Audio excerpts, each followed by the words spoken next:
How's it going, everybody? It's Matthew here, your local bro. We are back at it again. Today we are about to check out the NFL records that will never, ever be broken. So, as you can see just from the picture web in the background, it's black and white. I guess there's going to be a lot of black and white stuff going on in this video. So I think this is like records throughout all positions, all teams, like nothing specific, just like plain records. It's going to be super educational, super interesting. If you want to support the channel, leave a like down below and comment what you want to see in the next video. Without further ado, guys, let's dive right into it. Over the years, the NFL has evolved through a long series of rule changes and strategic innovations. As the game has changed, passing statistics have exploded, and the modern era is filled with never-before-seen statistical accomplishments. Because people will get better and better and better. Because perhaps it has something to do with steroids. I don't know, but yeah. With all that said, there are still some records unlikely to ever be touched. Here are some NFL records that will never be broken. And of course, when I say steroids, I don't mean that if you can throw the ball better than everyone else, that you're on steroids. But when it comes in terms of strength and all that, of course, genetics are very important. But at some point, you are going to understand that some of these freaks that just keeps getting freakier and freakier and freakier, they're not just eating more chicken, they are also ingesting more stuff in their biceps. Jerry Rice, 22,895 career. Okay, so just think about that. That's very far. Receiving yards. Even though it's easier to accrue passing and receiving statistics in today's NFL, Jerry Rice's career receiving yards Why is it easier? record still remains insurmountable. The closest active player to Rice's 22,895-yard tally is longtime Arizona Cardinal and future Hall of Famer Larry Fitzgerald. Oh, yeah? Fitzgerald had an amazing 16-year career that includes 9 1,000-yard seasons, and he still needs another 5,812 yards to tie the longtime 49er. Bro, that is so much. Rice's career spanned 3 decades and featured an incredible 14,000-yard seasons. He led the league in receptions twice, and both receiving yards and receiving touchdowns 6 times. Yeah. Arguably the greatest player in league history, Rice was a leader on 3 Super Bowl winning teams with the San Francisco 49ers. Wow. And was the leading receiver at the age of 40 for an Oakland Raiders team that would reach the Super Bowl in 2002. Bro, imagine if you put this guy together with Brady, what kind of stuff you would have seen then. Rice wasn't just great. His greatness maintained at an unparalleled rate in an era where protection for wide receivers from physical hits and coverage were far less present. Yet, even with all the changes, it still seems impossible that anyone could amass roughly 23,000 yards. Brett Favre. 321 consecutive starts. Wow. Brett Favre is considered one of the greatest Iron Men in NFL history. From 1992 to 2010, Favre started 297 Bro, that's like 20 seasons. consecutive regular season games with the Green Bay Packers, New York Jets, and Minnesota Vikings. If you include the postseason, Favre's streak reached 321 starts. The Hall of Fame quarterback set a slew of records before he finally hung up his cleats. But his marks for career passing touchdowns and yards have already been surpassed by the likes of Peyton Manning, Tom Brady, and Drew Brees. No one will be touching his consecutive starts record for, well, probably ever. Do you think he's better than Aaron Rodgers? Favre started every game for his team over 18 seasons, and no current NFL player is within a decade of tying his streak. An 18-year career is already a nearly unheard-of achievement for any professional football player. If they started every game for their team for their entire career, they would still be 9 games short of tying Favre's record. As teams and medical staffs have become more cautious with injury recovery, and front offices have become more willing to give younger players opportunities when playoff seeding has been clinched or eliminated. Exactly. The task of breaking Favre's consecutive games starting record is unbeatable. Emmitt Smith. I think it's so cool, like, it's just so, like, hard to understand how much it actually is in time. 18,355 career rushing yards. It's unlikely we'll ever see a career like Smith's again in the NFL. Spending the majority of his career in Dallas with the Cowboys, Smith was the offensive centerpiece for America's team during their dynastic 1990s run. At his peak, from 1991 to 1995, Smith led the league in rushing yards 4 times, rushing touchdowns 3 times, and won 3 Super Bowls. After the 95 season, Smith would record at least 1,000 yards from scrimmage for the next 7 years. While he was far People say that this was like the best player that the Cowboys ever had. from his old self in his last 2 seasons with the Arizona Cardinals, Smith still managed to amass 937 rushing yards in his final season at the age of 35. Had he wanted to, At 45, bro, at 45 my dad was sleeping in the couch. he could have very easily added to his incredible 18,355 career rushing yard tally.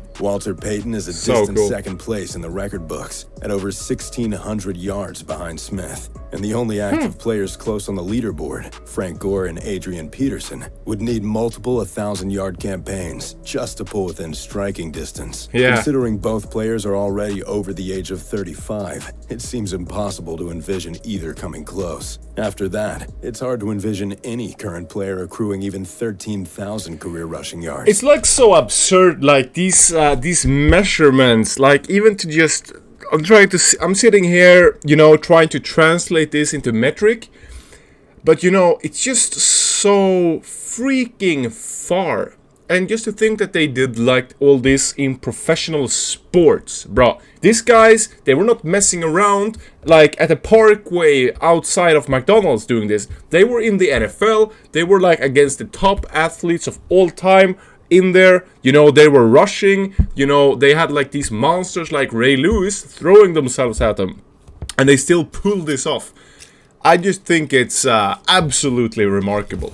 Let alone come within earshot of Smith's position at the top of the record books. Paul Krause, 81 career interceptions. Wow. If someone asked you who the greatest defensive back in NFL history was, you'd probably say someone like Ronnie Lott, Champ Bailey, 81 interceptions. Ed Reed, or Deion Sanders. With that in mind, you'll probably be quite surprised to know that the all-time NFL record for career interceptions isn't held by one of the bigger names, but is You would have thought so, right? one of the most unbreakable records in the league. Paul Krause recorded 81 career interceptions over a 16-season career, spanning from 1964 to 1979. To give you perspective, Richard Sherman and Aqib Talib are tied amongst active players within the most career interceptions at 35. Less than Bro, that's like almost triple. It's a bit short, but like a bit short of triple the amount of Sherman. half of Krause's career total. This is partially a symptom of rule changes that prevent defensive backs from grabbing and holding receivers as much as in Krause's day. But it's also worth remembering that for the majority of Krause's career, the NFL only played a 14-game regular season, and teams were throwing far fewer passes. Don't dismiss Krause as a symptom of his era. He was an all-time great. He picked off a league-leading 12 passes as a rookie and would average more than 5 interceptions a season for the rest of his career. Bro, that's like 1 interception in 5 out of 14 games. So 30% of all games he threw an interception, bro. No, not threw. He did an interception. Bro, that's freaking impressive. Ensuring no one would ever supplant him at the top of the all-time interceptions leaderboard. Eric Dickerson, 2,105 rushing yards in a season. Eric Dickerson set the all-time single-season rushing yard record in 1984 when he ran for 2,105 yards with the LA Rams. In 2012, Adrian Peterson came just 8 yards shy of breaking Dickerson's record with the Minnesota Vikings. Man, 8 yards shy. Bro, 8 yards. That's nothing.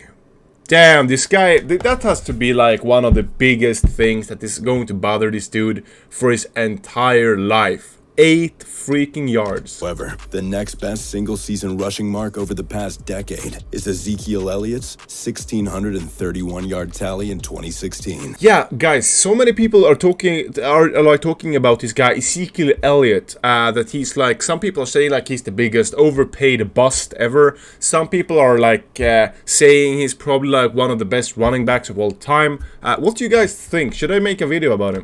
As close as Peterson got, that may have been the last last chance for a running back in the modern era to break Dickerson's record. As more and more teams have adopted running back by committee approaches and offensive schemes that integrate them more in the passing game, players are less and less likely to amass large single-season rushing yard totals. Dickerson exploded into the NFL field in 1983 after he was selected with the second overall pick in the '83 draft. As a rookie, he led the league with 1,808 rushing yards. Wow. But little did fans know, he had even more in store for his sophomore campaign. Alongside his rushing yard total, in 1984, Dickerson also led the league with 14 rushing touchdowns and caught 21 passes for an additional 139 yards from scrimmage, just for good measure. LaDainian. Who is this guy? I'm saying this like hands down.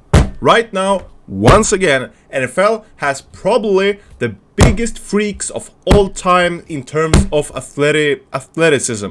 Like, this is just completely absurd stats. Like, get out of here. And Tomlinson, 31 touchdowns in a season. LT was a problem. Fans from an older generation will think of the imposing New York Giants pass rusher Lawrence Taylor, but those familiar with the early 2000s San Diego Chargers remember LT as the incredible running back LaDainian Tomlinson. Who do you think about when we say LT? Selected with the 5th overall pick in the 2001 draft out of Texas Christian University, Tomlinson had rushed for at least 1,200 rushing yards and 10 touchdowns in each of his first 5 professional seasons. But his 6th would be both the pinnacle of his career and the year he set the single-season touchdowns record. The Chargers went 14-2 during an incredible regular season run led by Tomlinson, averaging over 5 yards a carry on 348 attempts. LT amassed a league-leading 1,815 rushing yards and 28 rushing touchdowns. Wow. That wasn't the only way San Diego... Bro, that's like 2 rushing touchdowns per game. Who got him the ball, though? That's insane. He also caught 56 passes for an additional 508 receiving yards and 3 receiving touchdowns. He remains the only player ever to accrue over 30 combined rushing and receiving scores in a season. It seems like... What an absolute freak. Like everything Tomlinson did that season worked. He even completed 2 touchdown passes for 20 yards. Don Shula, 347 career coaching wins. Don Shula is one of the greatest head coaches in NFL history. Over a 33-year career split between the Baltimore Colts and Miami Dolphins, Shula... The Baltimore Colts? Aren't they called Baltimore Ravens and the Indianapolis Colts? Or maybe they are from each other's cities. Maintained an unparalleled level of success over such a long tenure. He'd never lost more games than he won in 2 consecutive seasons, and most of the time he was in the playoffs. His signature season came in 1972, when he led the Miami Dolphins to the only perfect season in NFL history. Yes, we have heard. I'm going to check it out so you don't have to bother commenting. 1973, he turned around and won the Super Bowl again. When he finally hung up his headset and clipboard, Shula won over 67% of his games, Dude. 3 championships, and 3 more Super Bowl appearances. That's insane. His career 347 wins is exactly 50 wins ahead of longtime New England Patriots head coach Bill Belichick, the closest coach alive. Belichick is no spring chicken anymore, already one of the oldest coaches in the league. His future remains unsure now that the Patriots don't appear to have a clear starter as quarterback. If he's unable to... Well, they do have Mac Attack now, I believe. ...find a good option, Shula's record is probably safe for at least a decade. You think he's the best coach ever, this Shula guy? George Blanda, 26 seasons played. Tom Brady talked about playing into his mid-40s, and he's done a commendable job of maintaining effectiveness. However, in his 20th season at the age of 42, he showed his first signs of decline. Now with the Tampa Bay Buccaneers, Brady hopes the Florida Sun will help him stay in the league for as long as possible. Oh, so this video is probably then made before he got a Super Bowl. But entering his 21st season, the future is still heavily uncertain. Regardless of what you think of Brady, there's no denying his sustained play has been one of the most impressive components of his career. Yet Brady is still unlikely to even tie the current record of 26 NFL seasons played, held by George Blanda. It's easy to guarantee that there'll never be a career like Blanda's again. Split between the Chicago Bears, Houston Oilers, and and Oakland Raiders. Blanda had 2 careers in one. He served as his team's primary place kicker every year of his career, while doubling as a legitimate option at quarterback. Wow. Blanda was selected to the Pro Bowl 3 times during his time in Houston, from the work he did under center. However, by the time he got to Oakland, his contributions relied on his leg, where he managed to make the Pro Bowl one final time, entirely from his place kicking that led the league in field goal percentage and extra points made in 1967. So, what do you think? Could these records ever be broken?